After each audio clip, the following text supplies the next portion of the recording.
Est-ce que tu sais que Dieu t'a tout donné et que le diable veut toujours tout te reprendre? Bonsoir à tous, je vous salue dans le précieux nom de Jésus-Christ. C'est votre frère Joël, fondateur de Mission Chrétienne Porte de Vie. J'espère que vous portez bien. Et justement, on va parler de ça ce soir, de ce thème que je viens de vous annoncer. Avant que je ne puisse commencer, n'oubliez pas de vous abonner à cette plateforme, de liker, partager, et ainsi de suite. Très important de partager la parole. Donc sans plus tarder, je vais vous lire une portion des Écritures. Je vais simplement prier pour la parole avant la lecture de la parole. Éternel Dieu Tout-Puissant, que ta parole soit bénie, que ta parole éclaire nos esprits et illumine nos âmes. Ô Dieu, je te demande, Père éternel, que ta parole puisse nous conduire dans la sagesse, puisse nous faire croître, ô Père éternel, dans notre marche chrétienne et dans notre foi. Béni sois-tu, béni soit ton nom, Père céleste. Au nom puissant de Jésus-Christ, j'ai prié. Amen. Bien, donc nous partons maintenant dans Matthieu 14. Je vais vous lire les versets 24 à 32. Et c'est ce qui va nous servir de base pour ce partage biblique de ce soir, pour cette courte exhortation. Donc je commence. Alors Matthieu, évangile de Matthieu, chapitre 14 et versets 24 à 32. Je vous lis ça maintenant. La barque, déjà au milieu de la mer, était battue par les flots, car le vent était contraire. À la 4e veille de la nuit, Jésus alla vers eux, marchant sur la mer. Quand les disciples le virent marcher sur la mer, ils furent troublés et dirent « c'est un fantôme ». Et dans leur frayeur, ils poussèrent des cris. Jésus leur dit aussitôt « rassurez-vous, c'est moi, n'ayez pas peur ». Pierre lui répondit « Seigneur, si c'est toi, ordonne que j'aille vers toi sur les eaux. » Et il dit « viens ». Pierre sortit de la barque et marcha sur les eaux pour aller vers Jésus. Mais voyant que le vent était fort, il eut peur, et comme il commença à s'enfoncer, il s'écria « Seigneur, sauve-moi ». Aussitôt Jésus étendit la main, le saisit et lui dit « Homme de peu de foi, pourquoi as-tu douté ?» Et ils montèrent dans la barque et le vent cessa. Amen. La parole de Dieu est merveilleuse, elle nous enseigne toujours beaucoup de choses. Et ici, bien sûr, cette portion des Écritures nous enseigne énormément de choses. Comme je l'ai dit, Dieu nous a tout donné. Il est écrit dans 2 Pierre 1,3 que Dieu nous a déjà tout donné, tout ce qui est bon pour nous, contribuer à notre vie, à la piété. Jésus a tout acquis à la croix pour nous, vous voyez. La Bible nous dit aussi que Dieu nous a guéris et que Dieu nous a délivrés de la puissance des ténèbres, dans le premier livre aux Colossiens. Dieu nous a délivrés de la puissance des ténèbres.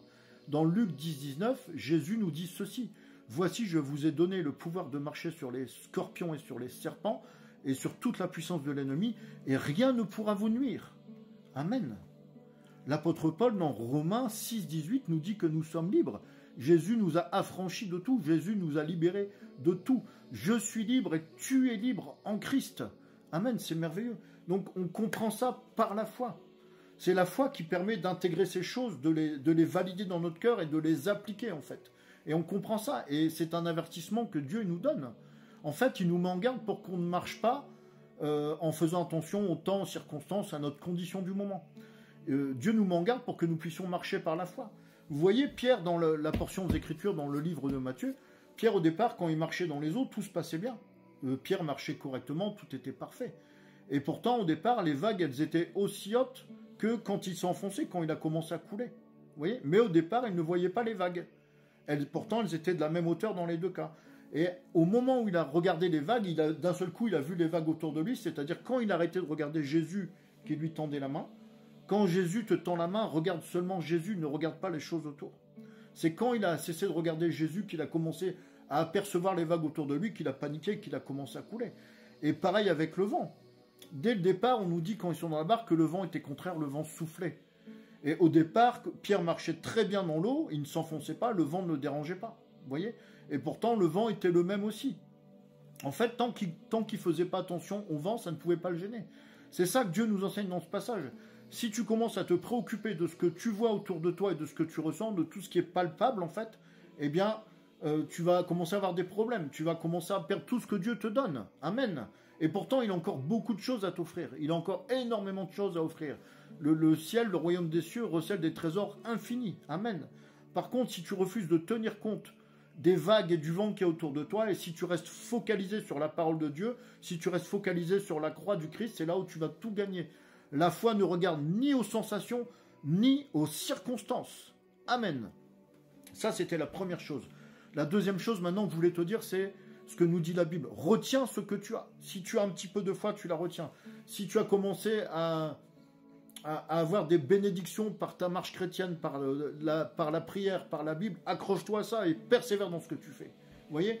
Parce que le diable, son travail, le travail du diable, et il fait ça très bien, c'est toujours la même chose, c'est toujours de venir récupérer, de venir voler, de venir reprendre ce que Dieu nous donne de ses propres mains. Le diable ne vient que pour voler, égorger et détruire. Vous voyez? C'est pourquoi Dieu ici, c'est ce que je vous disais dans Apocalypse 3:11, il nous dit « Retiens ce que tu as ». C'est presque un ordre qu'il nous donne, c'est très directif. Retiens ce que tu as. Jésus avait donné à Pierre le pouvoir de marcher sur l'eau, mais le diable lui a retiré ce pouvoir. Et comment est-ce que le diable a procédé? Eh bien, il a attiré l'attention de Pierre sur le vent, sur les vagues. Oh, les vagues sont hautes, j'ai peur. Oh là là, il y a beaucoup de vent, non, ça ne va pas marcher. Vous voyez, c'est comme ça que le diable fait. Et il fait comme ça dans nos vies aussi. Le vent, ça représente ici ce qu'on ressent sans le voir. Et les vagues, ça représente les choses au contraire qu'on va voir. Donc c'est notre ressenti et ce que nous voyons. Mais tout ça, c'est sans force devant la foi. Quand la foi est manifestée, tout ça s'effondre, tout ça, ça s'efface. Pierre avait la puissance, Pierre a utilisé la puissance, mais il l'a perdue à cause de son incrédulité, quand il a commencé à douter. Et ça, c'est vraiment capital. Les bénédictions de Dieu sont très nombreuses. Il y a des bénédictions terrestres et célestes.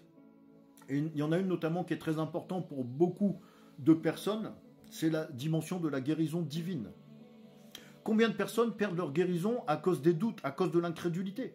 Ça arrive aux gens quand ils détournent les regards de Jésus, quand ils arrêtent de s'appuyer sur la parole de Dieu et quand ils commencent à regarder aux vagues et au vent. Non, quelqu'un vient lui dire, de toute manière, la maladie que tu vas pas t'en sortir. Voilà. Ça, c'est des vagues, c'est des choses comme ça. Ou une douleur, on la voit pas, mais on sent par exemple qu'il y a encore une douleur. Ah mais non, ce problème cardiaque ne va jamais guérir. Voilà, on reste fondé. Là, on détourne les regards de Jésus, on détourne les regards de la parole de Dieu, c'est-à-dire que on laisse tomber la foi, on balance la foi et on s'appuie sur notre ressenti, on s'appuie sur ce qu'on voit et sur ce qu'on ressent. Et évidemment que là, ça ne marche pas. Les plus grands cancérologues vous le diront. Le mental, la foi, c'est une des conditions essentielles de la guérison dans toute maladie. Les médecins cancérologues eux-mêmes le déclarent. Vous voyez? Donc c'est ça qui est important. Donc même dans Moïse disait aux Hébreux, on voit ça dans le livre de Nombre 21, il leur disait de regarder le serpent d'airain pour être guéri. Et ce serpent d'airain était une préfiguration de Jésus-Christ. Amen. Donc avant de vous décider à essayer d'être guéri par la guérison de Dieu, par la guérison divine, vous devez d'abord vous décider à marcher par la foi. C'est-à-dire que vous devez prendre cette position, vous devez bannir toute incrédulité de votre vie. Si tu es, par exemple, dans ce cas actuellement, mon frère, ma soeur ou mon ami, peu importe, tu dois bannir l'incrédulité et les doutes de ta vie. Parce que c'est ça qui va bloquer en fait ta guérison. Si l'homme de Dieu a prié pour toi, ou si voilà, la parole de Dieu déclare que tu es guéri, tu t'appuies sur la parole de Dieu, tu t'appuies sur le Seigneur Jésus-Christ. Et tu rejettes avec force, tu rejettes les doutes et l'incrédulité. C'est à toi de décider de marcher par la foi. Tu dois prendre cette position-là. Tu dois être résolu à ne voir que ce que Dieu a dit, que ce qui est écrit dans la Bible. Et à partir de ce moment-là, tu dois bannir de toi, tu dois rejeter de toi le doute, tu dois rejeter de tes pensées l'incrédulité. Et tu dois être appuyé, le seul fondement sur lequel tu dois être appuyé, c'est l'intégralité de la parole de Dieu. Amen. Toute la parole. Est-ce que tu veux ça? Rejette le doute, rejette l'incrédulité, crois seulement. Tout est possible à celui qui croit. Amen. Crois seulement, mon ami. Je prie rapidement pour toi. Seigneur Jésus, je te prie de fortifier la foi de cette personne qui m'écoute et qui me regarde. Enlève toute incrédulité de son cœur. Enlève les doutes de son esprit et fortifie sa foi maintenant. Au nom de Jésus-Christ. Amen. C'était votre frère Joël. Soyez richement bénis au nom de Jésus-Christ. Merci de m'avoir suivi. Si tu m'as suivi jusqu'au bout de cette vidéo, eh bien, je te dis merci. N'oubliez pas encore une fois de vous abonner, de liker et de partager. Je vous souhaite un excellent week-end. Je vous souhaite un excellent week-end. Essayez de passer un week-end pour vous ressourcer. Ressourcez votre âme. Ressourcez-vous spirituellement. C'est fondamental. On ne doit pas nourrir que le corps Et on ne doit pas lire que des livres de philosophie, regarder des films, on doit nourrir sa foi. Soyez richement bénis, à bientôt.